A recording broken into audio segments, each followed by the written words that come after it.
Hello friends, welcome to history class. और आज हमारा डे 4 है जिसमें हम प्री मौर्यन इरा का पार्ट 2 पढ़ेंगे।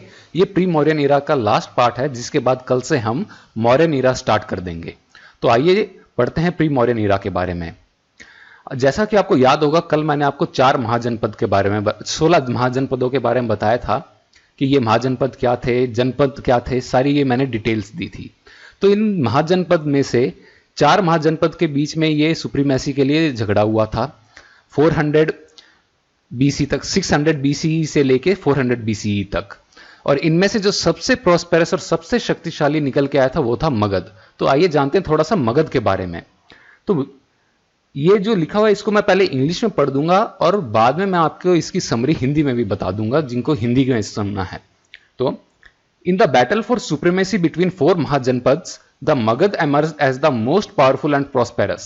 The causes of rise of Magad were its geographical location of capital cities, abundance of natural resources such as iron that helped in preparing natural resources, and fertile soil of Gangetic plain which was conducive for agriculture produce. Before the rise of the Mauryas, the 3 main dynasties which ruled over Magad were Haryanka, Shishunag and Nand. Main rulers for Haryanka dynasty were Bimbisar, Ajatashatru and Udayin. Nagdasak was its last ruler. Shishunag dethroned Nagdasak and founded the Shishunag dynasty. Its main rulers were Shishunag and Kalashok. After that came the Nand dynasty which was founded by Mahapadnand. Dhannand was the last ruler for this dynasty, after which the Mauryan empire got established. तो ये क्या कह रहे हैं इसके अंदर, ये जो महाजनपद में से जो मगध सबसे प्रोस्पेरस एमर्ज हुआ उसका रीजन था कि एक तो इसकी कैपिटल सिटीज की ज्योग्राफिकल लोकेशन, जिसकी वजह से जल्दी से इनके ऊपर अटैक्स हो नहीं पाते थे। दूसरा है कि यहाँ पे नेचुरल रिसोर्सेज जैसे कि आयरन, उसकी काफी एबेंडेंस थी जिसकी वजह से ये टूल्स बहुत अच्छे से डेवलप कर पाते थे, स्पेशली युद्ध के लिए औजार हथियार ये अच्छे से डेवलप कर पाते थे। और तीसरा मेन रीजन है क्योंकि ये गैंगेटिक प्लेन जो था वहां पे ये थे, ये किंगडम, तो वहां पे आपको पता है कि जमीन बहुत ही उपजाऊ थी, तो वहां पे ये एग्रीकल्चर बहुत अच्छा प्रोड्यूस कर लेते थे, तो उससे इनकी प्रॉस्पेरिटी काफी बढ़ी।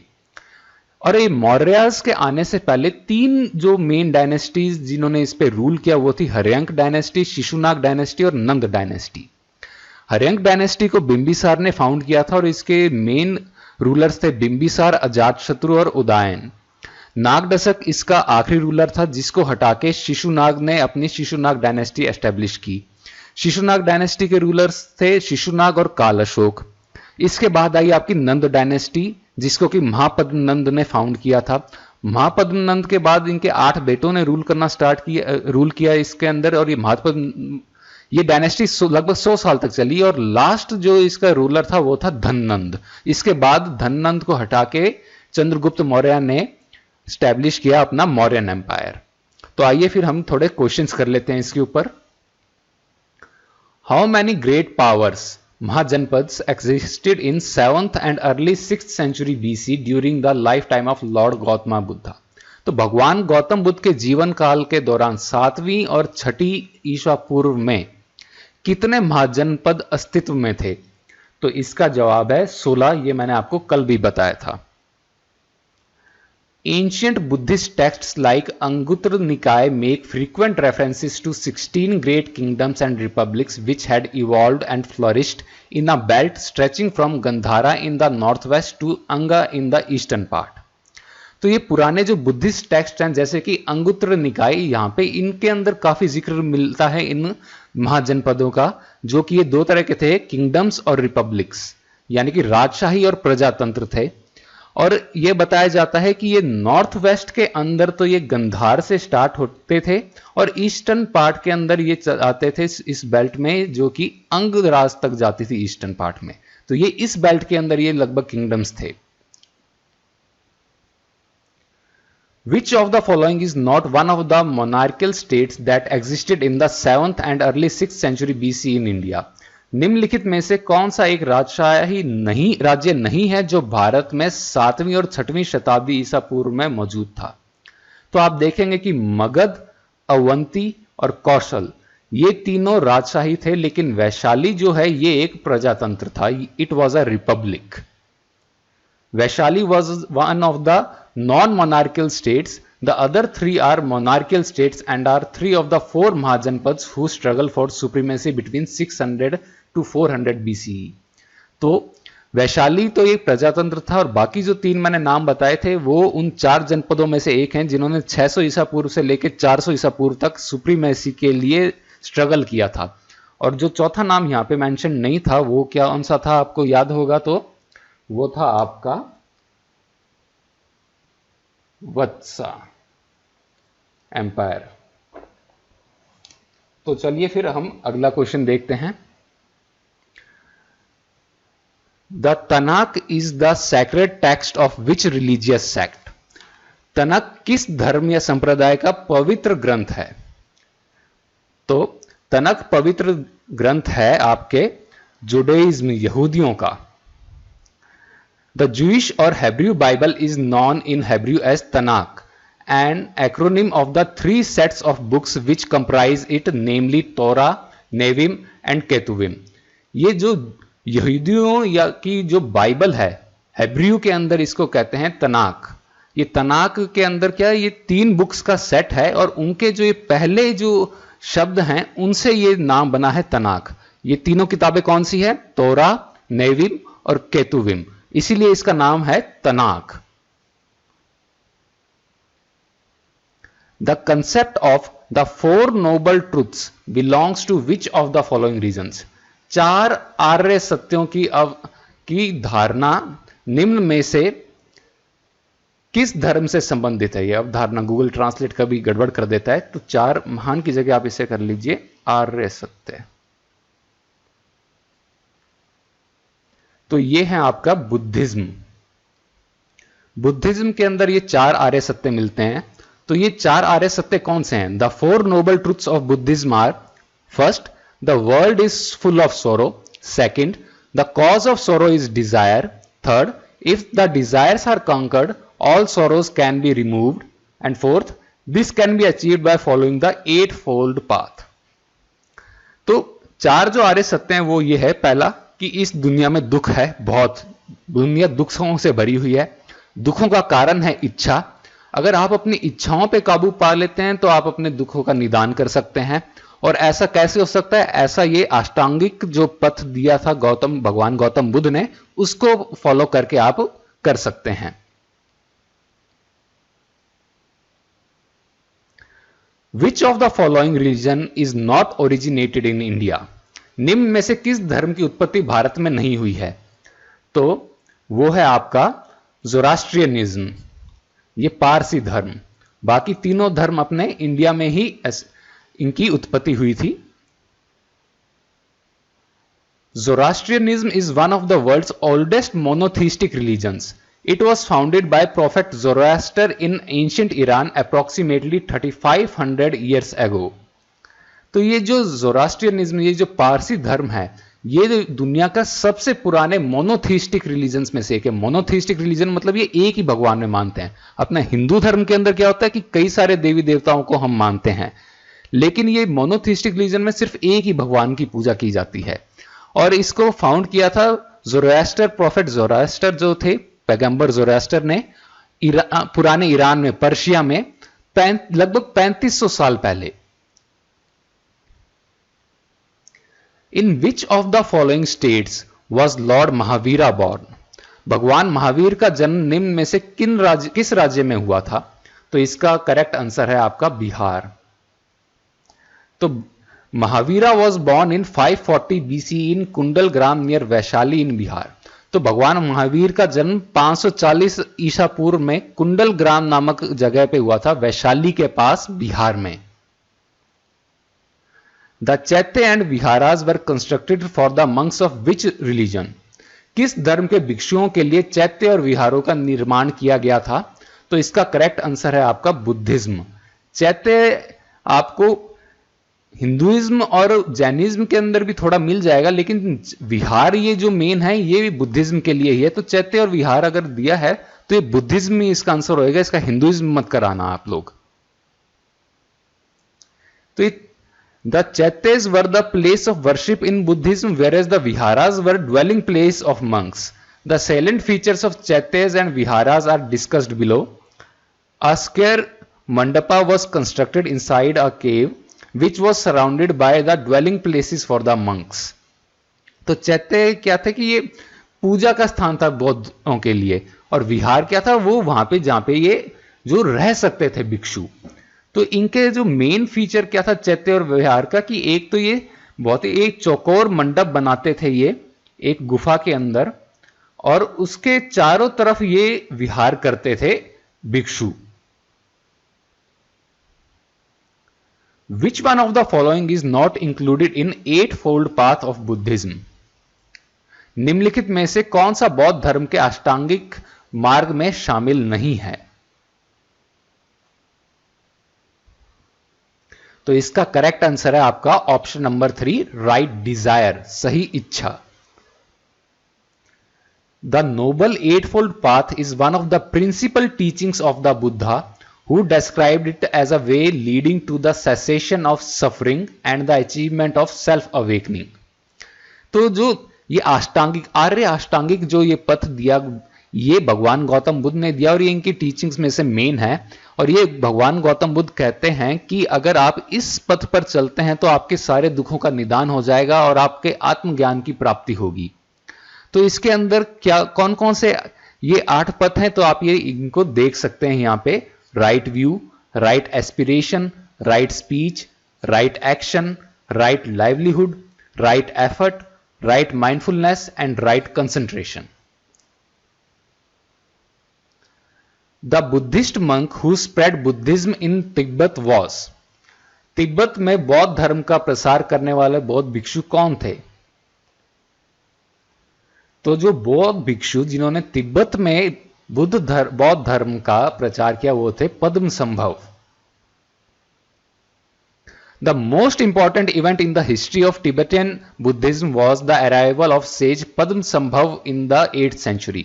Padmasambhav translated numerous Buddhist texts into Tibetan language and combined Tantric Buddhism with the local born religion to create what is today widely known as Tibetan Buddhism.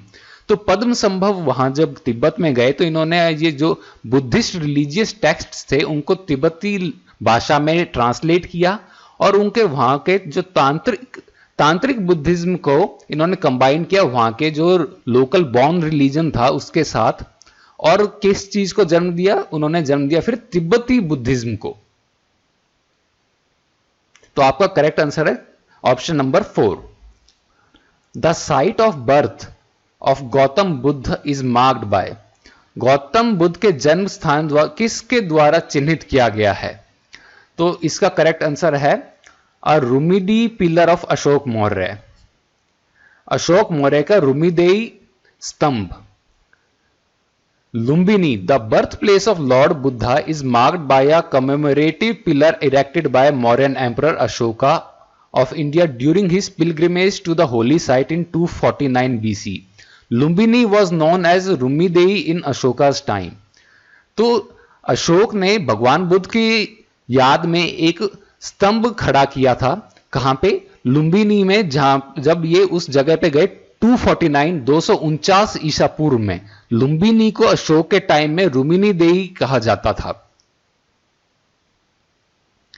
During which of the following periods of Indian history did the Kshatriyas have a distinct identity?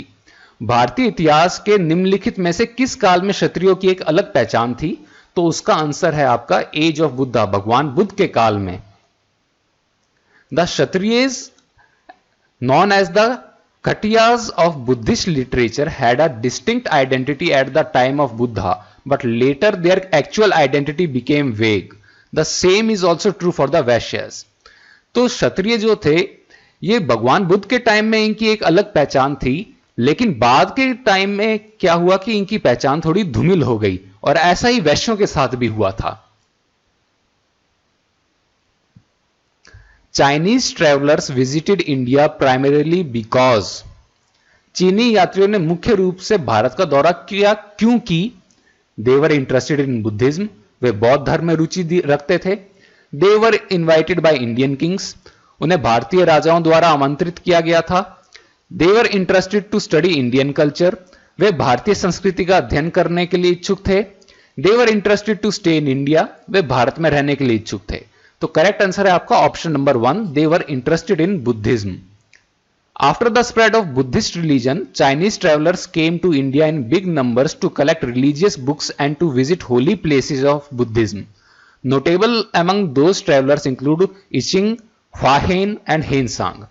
तो चीन में जब बौद्ध धर्म जब फैला तो ये जो चीनी यात्री हैं फिर ये भारत आने लगे ताकि ये जो बौद्ध धर्म से रिलेटेड कोई भी ये धार्मिक ग्रंथ को इकट्ठा कर सके और वहां की उनके बुद्ध से रिलेटेड जो भी धार्मिक प्लेसेस हैं, धार्मिक जगह, उनको ये विजिट कर सकें। और इनमें से जो मेन जो नेम है ये है इसिंग, फाहेन और हेनसांग। आपको ध्यान होगा कि फाहेन ने चंद्रगुप्त सेकंड के टाइम में यानी कि विक्रमादित्य के टाइम में इंडिया को विजिट किया था और हेनसांग ने हर्षवर्धन के टाइम में इंडिया को विजिट किया था। रवि कीर्ति, a Jain who composed the Aihole Prashati was patronized by। Ravi कीर्ति एक जैन जिन्होंने ऐहोल प्रशति की रचना की थी, किसके द्वारा संरक्षित किए गए थे? तो इसका जवाब है पुलकेशिन द्वितीय, Pulakeshin second. Ravi Kirti was the court poet of Chalukya king Pulkeshin II who reigned from 610 to 642 AD. He authored the Aihole inscription at Meguti temple which describes the defeat of Harshvardhan by Pulkeshin II and the shifting of capital from Aihole to Badami। तो रवि कीर्ति जो थे ये Chalukya king Pulakeshin द्वितीय के ये court poet थे, राज्य कवि थे। और पुलकेशिन II का रेन कब से कब तक रहा, राज्यकाल रहा 610 ईस्वी से 642 ईस्वी तक। ये रवि कीर्ति ने आईहोल इंस्क्रिप्शन लिखा था ये मेगुती टेंपल में, जो कि बताता है कि हर्षवर्धन की जो हार हुई थी पुलकेशिन द्वितीय के हाथों उसके बारे में। और साथ ही साथ ये भी बताता है कि अहल से बादामी जो इन्होंने अपने राजधानी शिफ्ट की थी उसके बारे में। 6th century BC was an age of। छठी शताब्दी जो ईसा पूर्व है ये क्या किस चीज का समय था? तो वो समय था रिलीजियस फर्मेंट, ये धार्मिक, ये काफी वर्णन हो गया था उस टाइम, उसका ये समय था। The 6th century BC was an age of religious ferment in the world. In India, it witnessed the birth of Buddhism and Jainism. It was in the same period that Zoroaster launched his protest against the prevailing religious superstitions in Iran and Confucius showed a new way of life in China।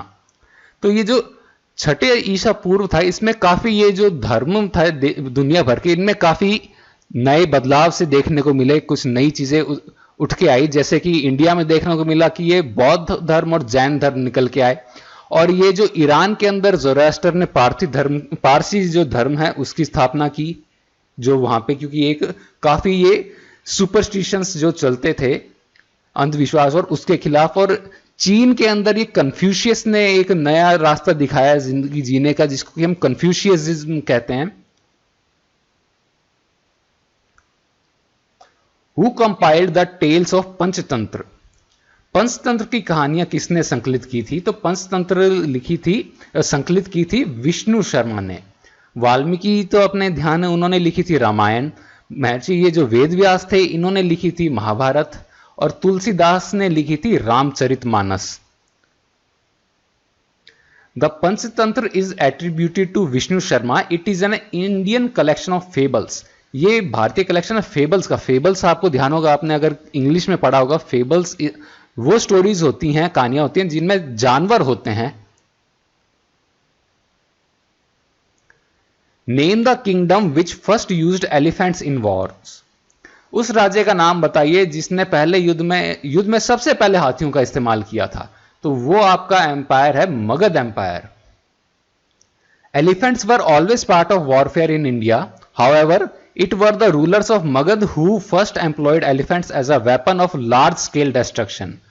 According to Megasthenes, Chandragupta Maurya's army consisted of 9,000 war elephants. तो भारत में ये जो हाथी हैं ये हमेशा से ही इस्तेमाल होते रहे युद्ध के अंदर, लेकिन जो मगध के जो शासक थे उन्होंने ये बहुत ही लार्ज स्केल डिस्ट्रक्शंस के लिए यूज लिया एलिफेंट्स को, हाथियों को। और मेगास्थनीज जिन्होंने की बुक कौन सी लिखी थी? इंडिका। इनके अकॉर्डिंग चंद्रगुप्त मौर्य के पास 9000 हाथी थे युद्ध के लिए। Name the republic which was confederacy of tribes in the 6th century BC. उस गणराज्य का नाम बताइए जो 6ठी ईसा पूर्व में कबीलों का एक संघ था। उसका नाम है Vajji. Vajji or Vriji was a confederacy in the 6th century BC. The rulers of Vajji were confederacy of 8 clans, Athakul, of whom the Vajis, the Lichavis, the Yantrikas and the Videhas were the most important. It was one of the 16 mahajanapadas. तो वजी जो था ये जो कई सारे जो कबीलों का या कई कुलों का एक समूह था, और इसमें से जो मेन थे वो थे वजी, लिच्छवी, यंत्रिक और विदेह, और ये 16 महाजनपदों में से एक था। In which of the following mudra did Gautam Buddha deliver his first sermon at Sarnath? निम्नलिखित में से किस मुद्रा में गौतम बुद्ध ने अपना पहला उपदेश सारनाथ में दिया? तो अभय मुद्रा, ध्यान मुद्रा, धर्म चक्र मुद्रा या भूमि स्पर्श मुद्रा? तो इसका करेक्ट आंसर है धर्म चक्र मुद्रा, क्योंकि आपको ध्यान होगा भगवान बुद्ध का जो पहला उपदेश था उसको ही कहते हैं धर्म चक्र परिवर्तन सूत्र। ये मैंने आपको कल बताया था। Dharma chakra in Sanskrit means wheel of dharma. This mudra symbolises one of the most important moments in the life of Buddha, the occasion when he preached to his companions the first sermon after his enlightenment at the deer park in Sarnath. This event is often referred to as the setting into motion the wheel of the teaching of dharma. तो धर्म चक्र का मतलब है कि धर्म का जो चक्र है उसका चलना। ये संस्कृत के अंदर इसका संस्कृत शब्द है। ये मुद्रा सिंबलाइज करती है भगवान बुद्ध के जीवन की सबसे इंपॉर्टेंट जो इवेंट है उसको, जब उन्होंने पहला उपदेश दिया था अपने एनलाइटनमेंट, अपने निर्वाण के बाद। कहां पे? सारनाथ में। The language in which Buddha preached was, वह भाषा जिसमें बुद्ध ने उपदेश दिए थे वो थी Pali. Buddha preached his message in Pali, the vernacular language spoken then in north India. The language of the ancient Buddhist scriptures was Pali. तो वर्नेक्युलर क्या है? जो आम जो लोग भाषा में बोलते हैं वो वर्नेक्युलर लैंग्वेज कहलाएगी। तो उस समय की जो आम बोलचाल की भाषा थी वो पाली थी, और इसीलिए आपको लगभग ये सारे के सारे एंशिएंट बुद्धिस्ट जो रिलीजियस टेक्स्ट है, ग्रंथ हैं, ये पाली भाषा में ही मिलेंगे। Buddha gave his first sermon eight the deer park इन। अभी थोड़ी देर पहले ही पढ़ा था कि बुद्ध ने हिरन पार्क में अपना पहला उपदेश दिया था। वो कहां पर था? तो वो था आपका सारनाथ में। After attaining enlightenment at Bodh Gaya, Gautam Buddha went to Sarnath near Varanasi in Uttar Pradesh. It was at the Deer Park in Sarnath that he preached his first discourse on the Four Noble Truths to a group of 5 monks and set in motion the wheel of Dharma. Sarnath is mentioned by Buddha as one of the 4 places of pilgrimage. तो निर्वाण जो भगवान बुद्ध को निर्वाण की जो प्राप्ति हुई थी बोध गया में, उसके बाद ये गए सारनाथ में और वहां पे 5 भिक्षुओं को इन्होंने उपदेश दिया और धर्म के चक्र को गति में लाए। सारनाथ को भगवान बुद्ध ने 4 प्लेसेस बताइए पिलग्रिमेज की, ये जो वो उन 4 प्लेसेस में से एक है ये Sarnath. Who was the ruler of Magध when Alexander invaded India? निम्न में से सिकंदर के आक्रमण के समय मगध का राजा कौन था? तो उस समय मगध का राजा था Dhananand. Alexander set to conquer the east in 330 BC. He successfully conquered Kabul in 328 BC.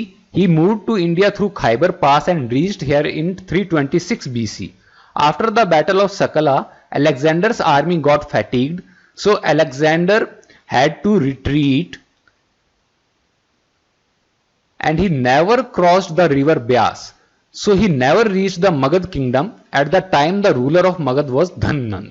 Alexander ने, ये जो सिकंदर था, इसने पूर्व के अंदर विजय हासिल करने का जो अपना अभियान चालू किया 330 ईसा पूर्व में, और ये काबुल को सक्सेसफुली इसने जीत लिया 328 ईसा पूर्व में, और ये भारत आया खाइबर पास से 326 ईसा पूर्व में। इसकी पोरस के साथ लड़ाई हुई थी जिसके बारे में मैंने आपको कल बताया था। पोरस को हरा के फिर पोरस की ये वीरता से इतना प्रभावित हुए कि पोरस को अपना इन्होंने साथी बना लिया सिकंदर ने। और उसके बाद ये बैटल ऑफ सकला में इन्होंने जो लड़ाई लड़ी, तो उसके बाद क्या हुआ, इनकी आर्मी बहुत ज्यादा थक गई और आर्मी ने आगे जाने से मना कर दिया। तो फिर ये सिकंदर पीछे मुड़ गए और इन्होंने ब्यास नदी कभी क्रॉस ही नहीं की, इसलिए ये मगध राज्य कभी पहुंचे ही नहीं। मगध राज्य का उस समय राजा था Dhananand. Who build the capital city of Rajgir? राजधानी शहर राजगीर की स्थापना किसने की थी? तो राजगीर की स्थापना की थी बिंबिसार ने। Bimbisara was the founder of Haryanka dynasty, built the city capital city Rajgir, which was surrounded by 5 hills, the openings in which were closed by stone walls on all sides. This made Rajgir impregnable. Walls है। तो ये बिंबिसार जिन्होंने की Haryanka dynasty की, जो हर्यंक वंश की स्थापना की थी, उन्होंने अपनी राजधानी बनाई राजगीर, क्योंकि ये 5 जो पहाड़ थे उनसे घिरी हुई थी और इन पहाड़ों की जो था आने का रास्ता उन्हें पत्थर के जो दीवारों से इन्हें बंद करके रखा था, जिस वजह से कि राजगीर पे जल्दी से आक्रमण नहीं हो सकता था। Who sent his personal physician to cure his rival king of Avanti, चंद्रप्रद्योत Mahasen? इनमें से किसने अपने व्यक्तिगत वैद्य को अपने अवंती के प्रतिद्वंदी राजा चंद्रप्रद्योत महासेन की इलाज के लिए भेजा था? तो इनमें से आपका सही आंसर है बिंबिसार। बिंबिसार के पर्सनल फिजिशियन कौन थे? वो थे, कल ही मैंने आपको बताया था, जीवक। ये गौतम बुद्ध के भी पर्सनल फिजिशियन थे, व्यक्तिगत वैद्य थे। Bimbisara sent his personal physician Jivaka to treat his rival Avanti king Chandrapradyota Mahasena. Who was the mother of अजात शत्रु? अजात शत्रु की माता कौन थी? तो अजात शत्रु की माता थी चेलाना। बिंबिसार की 3 पत्नियां थी जिनके नाम थे मां कौशल देवी, चेलाना और खेमा। अजात शत्रु बिंबिसार का पुत्र था चेलाना से। और जो मैंने ये चौथा नाम आपको बताया था प्रियदर्शना, ये भगवान महावीर की पुत्री थी। इनके बारे में मैंने आपको कल बताया था। तो इनके जो पति थे जमाली, ये भगवान महावीर के पहले शिष्य बने थे। Who built the fort of Rajgir and Jal Durg at Patali village on the bank of river Ganges? Rajgriha और जल दुर्ग के किले पटली गांव में गंगा के किनारे किसने बसाए थे? तो इसका सही जवाब है अजात शत्रु। Ajatshatu became the king by killing his father Bimbisara. He fortified Rajgir to meet the threats from Avanti. He also built the fort of Rajgir and Jaldurg. Ajatashatru जैसा कि आपको पता है बिंबिसार की हत्या करके राजा बना था। तो अजातशत्रु ने जो ये राजगृह जो था उसको एकदम फोर्टिफाई कर दिया, और ताकि कि अवंती से जो भी आक्रमण होते थे उससे बचा जा सके। और इसने राजगृह और जलदुर्ग के किलों की भी स्थापना की थी। During whose reign did Gautam the Buddha die? Gautam Buddha की मृत्यु किसके काल में हुई? तो आपको मैंने कल बताया था कि गौतम बुद्ध किसके समकालीन थे? ये बिंबिसार के समकालीन थे। लेकिन जब भगवान गौतम बुद्ध की मृत्यु हुई थी, महापरिनिर्वाण हुआ था, तब वहां का शासक मगध का था अपने अजातशत्रु। तो ये चीज ध्यान रखिए, बिंबिसार पे टिक मत माराना। क्वेश्चन क्या पूछ रहा है ये देखिएगा कि मृत्यु किसके काल में हुई, तो वो है अजातशत्रु। समकालीन किसके थे? वो है बिंबिसार। तो ये फर्क आप ध्यान रखिएगा। Gautam Buddha was contemporary of Bimbisara, but at the time of his death the king of Magadha was Bimbisara son Ajatashatru. Who destroyed the Pradyot dynasty of Avanti, thus ending the 100-year-old rivalry between Magad and Avanti and made Avanti a part of Magad? निम्न में से किसने अवंती की प्रद्योत वंश को खत्म करके अवंती और मगध के बीच में 100 वर्ष तक चले संघर्ष को खत्म किया और अवंती को मगध में सम्मिलित कर लिया? तो उसका आंसर है आपका Shishunag. Shishunag was the founder of Shishunag dynasty. He used to be the minister of Nagdasak, the last Haryank ruler, but he revolted and himself became the king. तो जो शिशुनाग है ये शिशुनाग डायनेस्टी का इन्होंने स्थापना की। ये नागदशक के मिनिस्टर थे, मंत्री थे, लेकिन नागदशक के खिलाफ इन्होंने विद्रोह किया और खुद अपने राजा बन गए। Who shifted the capital from Pataliputra to Vaishali? अपनी राजधानी पाटलिपुत्र से वैशाली किसने विस्थापित की थी? यहां पे विस्थापित आएगा, स्थापित नहीं, विस्थापित, शिफ्ट। तो इसका करेक्ट आंसर है Shishunag. Who shifted the capital of Magadh from Rajgriha to Pataliputra? Magadh की राजधानी राजगृह से पाटलिपुत्र किसने विस्थापित की थी? तो उसका करेक्ट आंसर है उदयन। उदयन कौन था? Udayan was son and successor of Ajatashatru. He established the new city of Pataliputra and shifted his capital from Rajgriha to Pataliputra. तो उदयन, जैसे मैंने आपको कल ही बताया था, अजात शत्रु के पुत्र थे और इन्होंने पाटलिपुत्र की स्थापना की और राजगृह से पाटलिपुत्र अपनी फिर राजधानी को विस्थापित कर लिया। Who shifted the capital from Vaishali to Pataliputra? अपनी राजधानी को वैशाली से पाटलिपुत्र किसने विस्थापित किया? तो इसका करेक्ट आंसर है काल Ashok. Shishunaga was succeeded by his son काल अशोक या काकावर्ना। He shifted his capital back to Patliputra from Vaishali. He patronized the second Buddhist council। Shishunaga को बाद कौन आए? उनके पुत्र काल अशोक आए शिशुनाग को सक्सीड उन्होंने किया। काल अशोक या काकावर्ण भी जिन्हें कहते हैं, इन्होंने अपनी राजधानी को फिर से पाटलिपुत्र शिफ्ट कर दिया वैशाली से। इन्होंने संरक्षण दिया था दूसरी बुद्धिस्ट जो विसंगति हुई थी, दूसरी बुद्धिस्ट जो संगति थी उसको इन्होंने संरक्षित किया था। तो ये चीज भी ध्यान रखना, ये मैंने कल आपको चारों बौद्ध संगतियों के बारे में बताया भी था, तो वो आई होप आपको याद होगा। Which ruler is known as Ekarat or एक छत्र? तो किस रूलर को, किस राजा को एक रथ या एक छत्र भी माना जाता है? तो इसका आंसर है Mahapadmananda. Mahapadmananda was the founder of Nanda dynasty. Nanda dynasty is considered to be the first non-Kshatriya dynasty and ruled for around 100 years. Mahapadmanand was also known as Ugrasena, that is owner of huge army. तो जैसा मैंने आपको बताया था कि महापद्मनंद जो थे, इन्होंने नंद डायनेस्टी की स्थापना की थी, नंद वंश की। ये नंद डायनेस्टी, ये नंद वंश पहला गैर क्षत्रिय वंश माना जाता है और ये लगभग 100 साल तक इनका राज चला था। इनका लास्ट रूलर कौन था? वो था धननंद। महापद्मनंद को उग्रसेन भी कहा जाता है, जो इसका मतलब है कि इनकी बहुत ही बड़ी आर्मी थी। और महापद्मनंद को एक और नाम से भी जाना जाता है, वो है आपका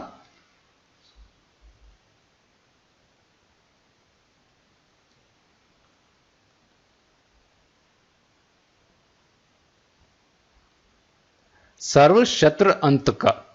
Sarvakshatrantaka. Who was the founder of Jainism?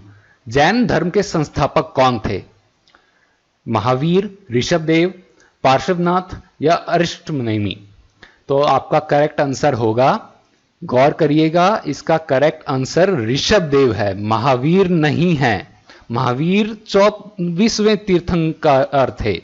पहले तीर्थंकर थे आपके ऋषभदेव। महावीर ने जो प्री एग्जिस्टिंग जो सेक्ट था, धर्म था जैनिज्म, उसको रिफॉर्म किया था। तो ये अगर फाउंडर पूछा जा रहा है तो आप ऋषभदेव आंसर देंगे, अगर ऋषभदेव ऑप्शंस में है तो। अगर ऋषभदेव ऑप्शंस में नहीं है तो आप महावीर के साथ जा सकते हैं, अदरवाइज ऋषभदेव को ही सेलेक्ट करेंगे, वरना आपका आंसर गलत माना जाएगा। पार्श्वनाथ आपको पता है आपके ये थे 23वें तीर्थंकर और अरिष्टनेमि थे आपके 22वें tirthankara. Rishabhdev was the first tirthankara and founder of Jainism. Mahavir was the 24th tirthankara. Mahavir was not the founder of Jainism, he reformed the existing sect.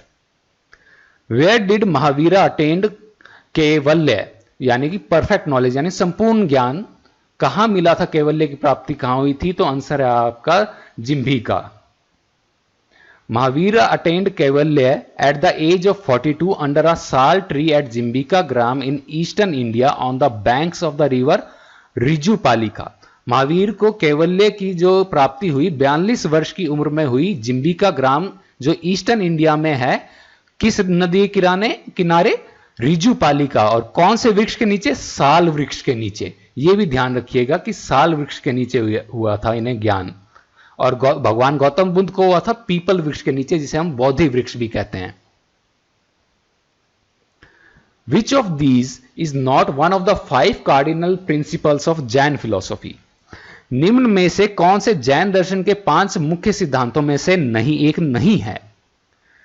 Non injury, किसी को क्षति ना पहुंचाना, नॉन स्टीलिंग, चोरी नहीं करना, नॉन ड्रिंकिंग, मदिरा का सेवन नहीं करना, या नॉन पोजेशन, धन का संग्रह नहीं करना। तो इसमें से करेक्ट आंसर है आपका थर्ड, नॉन ड्रिंकिंग, मदिरा का सेवन ना करना। ये 5 मुख्य जो सिद्धांतों में से एक नहीं है। The 5 cardinal principles of Jainism are non-injury, non-lying, non-stealing, non-possession, and observing celibacy. The first 4 principles were given by Parshvanath, while the 5th was added later by Lord Mahavira. तो 5 मुख्य सिद्धांत हैं जो जैन धर्म के, वो हैं किसी को क्षति ना पहुंचाना, झूठ ना बोलना, चोरी ना करना, धन की संग्रह ना करना और ब्रह्मचार्य का पालन करना। पहले 4 तो पार्श्वनाथ जो थे 23वें तीर्थंकर जैनों के, उन्होंने दिए। और जो 5वां जो था कि ब्रह्मचार्य का पालन करना, उसके बाद में भगवान महावीर ने जोड़ा था। Who founded the Digambara sect of Jainism? Jain धर्म के दिगंबर पंथ की स्थापना किसने की थी? तो इसका आंसर है आपका Bhadrabahu. After the death of Mahavira, during the rain of Chandragupta Maurya, severe famine led to a great exodus of Jain monks from Ganga Valley to the Deccan. This group of emigrants was led by Bhadrabahu. He insisted on the retention of rule of nudity and thus founded the Digambar sect. तो जब भगवान महावीर का जो मृत्यु हो गई, उसके बाद चंद्रगुप्त मौर्य के काल में एक घोर अकाल पड़ा, जिसकी वजह से कि बहुत सारे जैन भिक्षुओं ने वहां से ये जो नॉर्थ इंडिया, जो ये गंगा वैली थी, उसे छोड़कर चले गए डेक्कन की तरफ। तो ये जो सारे एमिग्रेंट्स थे, उनके जो ग्रुप का जो ये लीडर थे वो थे भद्रबाहु। तो भद्रबाहु जो थे, इन्होंने ये इंसिस्ट किया कि हम ये जो नग्नता का जो नियम है उसकी पालना करेंगे, और इसी वजह से इन्होंने ये दिगंबर जो ये पंथ था उसकी स्थापना की। Who founded the Shvetambar sect of Jainism? Jain धर्म के श्वेतांबर पंथ की स्थापना किसने की थी? तो इसका आपका करेक्ट आंसर है स्थूल भद्र। तो कुछ एक तो ये जैन भिक्षु थे वो चले गए थे, लेकिन कुछ एक वहां नॉर्थ में भी रहे थे। तो वो जो नॉर्थ में रहे थे, उनका जो लीडर थे वो थे स्थूल भद्र, और इन्होंने अलाउ किया अपने जो फॉलोवर्स, जो इनके अनुयायी थे, कि आप सफेद वस्त्रों को पहन सकते हैं, और इन्होंने फिर श्वेतांबर पंथ की स्थापना की। स्थूल भद्र was the leader of Jain monks who remained in the north. He allowed his followers to wear white garments and thus founded the Shwetambar sect. Who patronized the first Jain council? प्रथम जैन संगति का संरक्षक कौन था? तो प्रथम जैन संगति का संरक्षक था Chandragupta Maurya. The first Jain council was held in year 300 BCE at Patliputra and was patronized by Chandragupta Maurya. तो जो पहली जो जैन संगति थी वो 300 ईसा पूर्व में पाटलिपुत्र में हुई थी, और इसके संरक्षक थे Chandragupta Maurya. Which of the following is not true about Gautama the Buddha? निम्न में से कौन सा कथन गौतम बुद्ध के बारे में सत्य नहीं है? He left home at the age of 29. इन्होंने 29 वर्ष की उम्र में गृह त्याग किया था. He attained nirvana at the age of 35. इन्होंने निर्वाण की प्राप्ति 35 वर्ष की उम्र में कर दी थी. निर्वाणा मतलब कि enlightenment. He died at the age of 80. इनकी मृत्यु 80 वर्ष की उम्र में हुई थी. He got married at the age of 18. इनका विवाह 18 वर्ष की उम्र में हुआ था. तो आपका करेक्ट आंसर है ऑप्शन नंबर 4. क्या था? Gautam Buddha got married at the age of 16. हमने यहां क्या लिखा हुआ है? 18, लेकिन इनका विवाह हुआ था 16 वर्ष की उम्र में यशोधरा के साथ, और ये 13 वर्ष तक शादीशुदा रहे थे. उसके बाद इन्होंने अपने गृहस्थ की जीवन का त्याग कर दिया था, और यशोधरा के साथ इनका एक पुत्र भी हुआ था जिसका नाम था Rahul. Where did Alexander die? Sikandar की मृत्यु कहां हुई थी? तो सिकंदर की मृत्यु हुई थी बेबीलोन में. Alexander the Great was the king of ancient Greek kingdom Macedon and a member of Argead dynasty. He was born in Pella in 356 BC and succeeded his father Philip II to the throne at the age of 20. He spent most of his ruling years on an unprecedented military campaign through Asia and Northeast Africa, and by the age of 30, he had created one of the largest empires of the ancient world, stretching from Greece to northwestern India. He was undefeated in battle and is widely considered one of history's most successful military commanders. On either 10th or 11 June 323 BC, Alexander died in Babylon at age 32. तो सिकंदर महान यूनान के kingdom जो मैसिडोन है वहां का एक राजा था और ये 356 ईसा पूर्व में इसका जन्म हुआ था पेला में, और ये 20 साल की उम्र में ही राजा बन गया था। और ये इसने एक पहले कोई ऐसा मतलब अनप्रेसिडेंटेड मिलिट्री कैंपेन था कि ये एशिया और नॉर्थ ईस्ट अफ्रीका में ये पूरे को जीतता हुआ आया, ऐसा कोई भी मिलिट्री कैंपेन पहले नहीं देखा गया था। और 30 साल की उम्र तक इसने मतलब कि पुराने जो काल है उसमें आज तक का सबसे बड़ा जो मतलब कि साम्राज्य स्थापित कर चुका था। और ये 10 या 11 जून 323 ईसा पूर्व में इसकी मृत्यु हो गई थी बेबीलोन में 32 साल की उम्र में। Which ruler did Chandragupta Maurya overthrow with the help of Chanakya? Chandragupta Maurya ने चाणक्य की सहायता से किस राजा को गद्दी से हटाया था? तो इसका करेक्ट आंसर है धननंद, जो कि नंद डायनेस्टी का आखिरी रूलर था। It is said that Dhanananda treated Chanakya with contempt in his court, which angered Chanakya, and he vowed to dethrone Dhananand. यहां पे आएगा he vowed to dethrone Dhananand. So he joined hands with Chandragupta Maurya, with whose leadership abilities he was impressed, and ultimately succeeded in dethroning Dhananand. तो क्या था कि धननंद ने चाणक्य को बेइज्जती कर दी थी अपने दरबार में, तो इससे चाणक्य को गुस्सा आ गया और चाणक्य ने शपथ ली कि मैं धननंद को गद्दी से हटाऊंगा।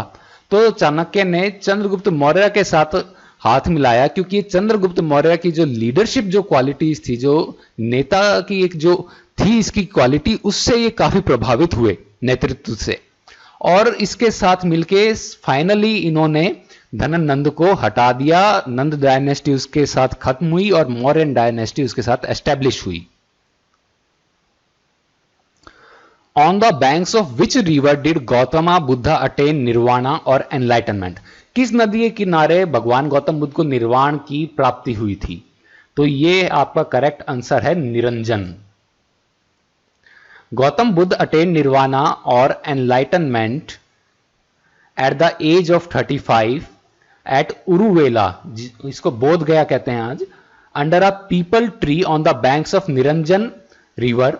निरंजन या आज की टाइम में ये लिलजन रिवर कहते हैं। On the 49th day of meditation, भगवान गौतम बुद्ध को निर्वाण 35 साल की उम्र में प्राप्त हो गया था, एक पीपल वृक्ष के नीचे निरंजन या लिलजन नदी के किनारे पर।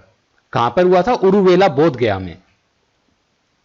The Arahara in the early India was, प्रारंभिक भारत में अग्रहारा किसे कहते थे? Sorry, agrahara, not arahara, agrahara. The name of a village or land granted to Brahmins, the garland of flower of agar, the grant of land to officers and soldiers, the land of village settled by Vaishya farmers. तो कि ब्राह्मणों को दिए गए गांव या भूमि का नाम था, या अगार के फूलों की माला थी, अधिकारी और सैनिकों को भूमि का अनुदान किया गया था, क्या उसका नाम था, या वैश्य या और किसानों द्वारा बसाए गए गांवों की भूमि थी? तो आप सोचेंगे कि अग्रहार, दोनों को साथ मिला के अग्रहार हो जाएगा, तो आप गलत होंगे, आपका आंसर गलत हो जाएगा। आपका सही आंसर है the name of a village or land granted to Brahmins. Agrahara is type of land grants given to Brahman by the royal kings and this land is exempted from all kind of taxes. तो ये Brahmins को जो राजाओं द्वारा जो दिया जाती थी भूमि, वो अग्रहार कहलाती थी और इसके ऊपर कोई भी कर नहीं लगता था। इन एंशिएंट इंडिया द योद्धास वर, प्राचीन भारत में योद्धे क्या थे? अ सेक्ट ऑफ बुद्धिज्म, बौद्ध धर्म का एक संप्रदाय, अ सेक्ट ऑफ जैनिज्म, जैन धर्म का एक संप्रदाय, अ रिपब्लिकन ट्राइब, के गणराज्य की जनजाति, या वेसल्स ऑफ चोलास की, या चोलों के? तो आपका करेक्ट आंसर है अ रिपब्लिकन ट्राइब,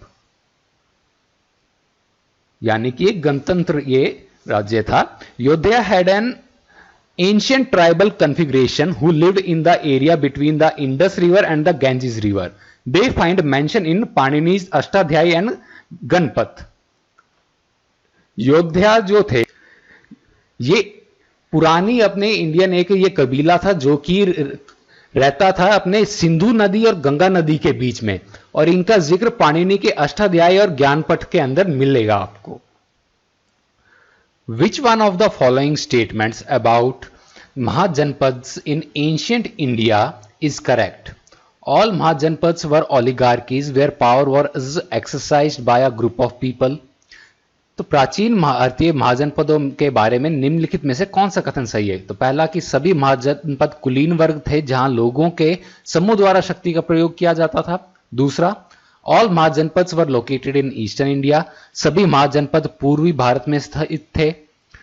तीसरा, no army was maintained by mahajanapadas, महाजनपदों द्वारा कोई सेना नहीं बनाई गई थी। या चौथा, Buddhist and Jain text list 16 mahajanapadas, बौद्ध और जैन ग्रंथों में 16 महाजनपदों की सूची है। तो आप देखेंगे तो ऑल महाजनपद वर ओलिगार्कीज नहीं, सही नहीं है। महाजनपद आपको बताया था दो तरीके के थे, जिसमें एक तो थे रिपब्लिक्स और दूसरे थे आपके जो मोनार्कीज। रिपब्लिक्स या इसे ओलिगार्कीज भी कह दो आप, क्योंकि एक स्मॉल ग्रुप ऑफ पीपल इसे लीड करता था, मतलब कुलीन तंत्र भी कह सकते हैं या प्रजातंत्र भी कह देते थे। और ये मोनार्कीज या राजशाही, ये दो तरीके के होते थे। तो ये पहला स्टेटमेंट तो करेक्ट नहीं है। दूसरा, all mahajanapadas were located in eastern India, ये भी सही नहीं है। ये नॉर्थ वेस्ट के अंदर कहां तक थे? ये गंधार तक थे, ये मैंने आपको स्टार्टिंग में ही बताया था, और ईस्ट में ये अंग तक थे। तीसरा, no army was maintained by the mahajanapadas, ये तो बिल्कुल ही गलत है। ये भी क्यों, कितनी बड़ी आर्मीज रखते थे। अब ये आप देख लीजिए महाजनपद, ये मगध जो था इसकी तो बहुत ही बड़ी आर्मी थी। जैसा मैंने आपको बताया था चंद्रगुप्त मौर्य के पास तो 9000 हाथी थे। तो नहीं, ये भी गलत है। और चौथा, Buddhist and Jain text list 16 mahajanapadas, ये करेक्ट है। मैंने आपको स्टार्टिंग में ही बताया था, 2-3 बार बता चुका हूं कि 16 महाजनपद थे, तो ये सही है। In Jainism who was the immediate successor of Rishabhdev, Jain धर्म में ऋषभदेव के तत्कालीन उत्तराधिकारी कौन थे? तो ऋषभदेव जो थे उनके तत्कालीन उत्तराधिकारी थे अजीतनाथ। महावीर जो थे ये 24वें तीर्थंकर थे, आपको ध्यान होगा। भद्रबाहु मैंने बताया था, इन्होंने दिगंबर जो पंथ था उसकी स्थापना की थी। पार्श्वनाथ जो थे ये 23वें थे। तो ये दूसरे तीर्थंकर जो थे ये थे Ajitnath. Ajitnath was the immediate successor of Rishabhdev and thus the second tirthankara of Jainism. His symbol was an elephant, तो इनका चिन्ह क्या था? वो था हाथी। Which of the following was not related to Buddha? निम्नलिखित में से कौन से बुद्ध से संबंधित नहीं था? कंथक, अलार कलाम, चन्ना या गौशल मस्करी पुत्र।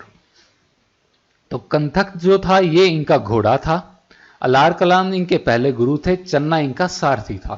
तो कौन सा ऑप्शन फिर आपका रिलेटेड नहीं था इनसे? वो था ये गौशल मस्करी पुत्र। गौशल मस्करी पुत्र ने, आपको ध्यान होगा मैंने कल बताया था, आजीविका पंथ जो था उसकी स्थापना की थी। और ये आजीविका पंथ ये काफी ये राइवल देखा गया था वैदिक धर्म, जैन धर्म और बौद्ध धर्म के। ये गौशल मस्करी पुत्र महावीर और बुद्ध के समकालीन थे, ये भी कल मैंने आपको बताया था। Kanthaka was the royal horse of Prince Siddharth, जब ये राजकुमार थे तब इनका जो शाही घोड़ा था वो कंथक था। अलार कलाम जैसे मैंने बताया इनके पहले गुरु थे, और चन्ना इनका जो सारथी था जब ये राजकुमार हुआ करते थे। The earliest Buddhist literature which deals with the stories of various births of Buddha are. तो सबसे पहले बौद्ध साहित्य को जो भगवान बुद्ध के विभिन्न जन्मों की कहानियों से संबंधित है वो कौन सा है? तो वो आपके हैं जातक। जातक कथाएं हमने बचपन में सुनी भी होंगी, पढ़ा भी होगा इनके बारे में। तो जातक कथाएं भगवान बुद्ध के जो पिछले जन्मों की जो कहानियां थी उसके बारे में बताती है। Buddhist literature Jatakas are the precursors to various legendary biographies of the Buddha. It contains stories of previous birth of Buddha, जैसा मैंने आपको बताया पिछले जन्म की कहानियों के बारे में। विनय Pitaka contains the rules of monastic discipline for monks. ये मैंने कल आपको बताया भी था। विनय पिटका में क्या था कि भिक्षुओं को कैसे रहना चाहिए, इसके बारे में बताया हुआ है। Sutta Pitaka contains collection of Buddha sermons, जो बुद्ध के जो उपदेश हैं उसके बारे में सुत्त पिटका के अंदर है। और Abhidhamma Pitaka contains philosophies of Buddhist Buddha teachings, जो ये भगवान बुद्ध के जो टीचिंग्स जो थे उसकी जो क्या फिलोसॉफी है उसके बारे में अभिधम पिटका में बताया हुआ है। ये मैंने कल आपको एक्सप्लेन किया था तीनों के बारे में। ये तीनों क्या कहलाते हैं, ये त्रिपिटका कहलाते हैं, जो कि बौद्ध धर्म के धार्मिक ग्रंथ हैं। Which of the following is not one of the philosophies of Jainism? निम्नलिखित में से कौन से जैन धर्म के दर्शन में से एक नहीं है? 5 कार्डिनल प्रिंसिपल्स, 5 प्रमुख सिद्धांत, 4 नोबल ट्रुथ्स, 4 आर्य सत्य। ये पता नहीं महान क्यों इसे कर देता है नोबल को आर्य की जगह गूगल ट्रांसलेट। अनेकांतवाद, स्यायवाद। तो इनमें से कौन सा नहीं है? तो इनमें से जो नहीं है वो है 4 नोबल ट्रुथ्स, जो ये 4 आर्य सत्य। ये कौन से धर्म के हैं? ये बौद्ध धर्म के हैं। Jain philosophy believes in Syadvada, Anekantavada, 3 ratnas and 5 cardinal principles. तो जैन जो दर्शन है, जैन जो फिलोसॉफी है, किस चीज में बिलीव करती है? स्यायवाद, अनेकतावाद, 3 रत्न और 5 प्रमुख सिद्धांत। ये जो 4 आर्य सत्य हैं, ये जैसे मैंने बताया बौद्ध धर्म के अंदर हैं। Which of the following statements is not true about Mahavira? Mahavir के बारे में निम्नलिखित में से कौन सा कथन सही नहीं है? He became an ascetic at the age of 30. 30 की आयु में ये तपस्वी बन गए। He attained Kaivalya at the age of 42. Typing error ही आएगा। At the age of 42. 42 की उम्र में कैवल्य की प्राप्ति की। He died at the age of 72. 72 वर्ष की आयु में इनकी मृत्यु हो गई। He was born at Pawapuri. इनका जन्म पावापुरी में हुआ। तो ये चौथा जो स्टेटमेंट है ये गलत है। तो आपका आंसर है he was born at Pawapuri. क्यों? Pawapuri is the place where Mahavira died in 468 BC at the age of 72। Pawapuri में तो जो भगवान महावीर थे इनकी मृत्यु हुई थी 72 वर्ष की उम्र में 468 ईसा पूर्व के अंदर। भगवान महावीर का जन्म कहां पे हुआ था? कुंडल ग्राम में, वैशाली के पास, बिहार में। ये अपने स्टार्टिंग में आज कवर कर चुके हैं। विच of the following is oldest Buddhist university? निम्नलिखित में से कौन सबसे पुराना बौद्ध विश्वविद्यालय है? नालंदा, विक्रमशिला, सोमापुरी और जगदल। तो करेक्ट आंसर है नालंदा। नालंदा को किसने फाउंड किया था? Nalanda Buddhist was founded by Kumaragupta one. Kumaragupta प्रथम ने इसको फाउंड किया था। विक्रमशिला और सोमापुरी को फाउंड किया था धर्मपाल ने, और जगदल को फाउंड किया था रामपाल ने। तो आज की क्लास में इतना ही था। इसके साथ ही अपना प्री मॉडर्न पीरियड खत्म हो चुका है। कल से हम मॉडर्न पीरियड स्टार्ट करेंगे। आई होप आपको क्लास में मजा आया होगा। और अगर आपकी कोई भी ग्रीवेंसीज हैं या कोई भी आपके सजेशंस हैं तो आप कमेंट्स में हमें छोड़ सकते हैं, जिससे कि हम इंप्रूव कर सकें अपनी टीचिंग के मेथड को। Thank you.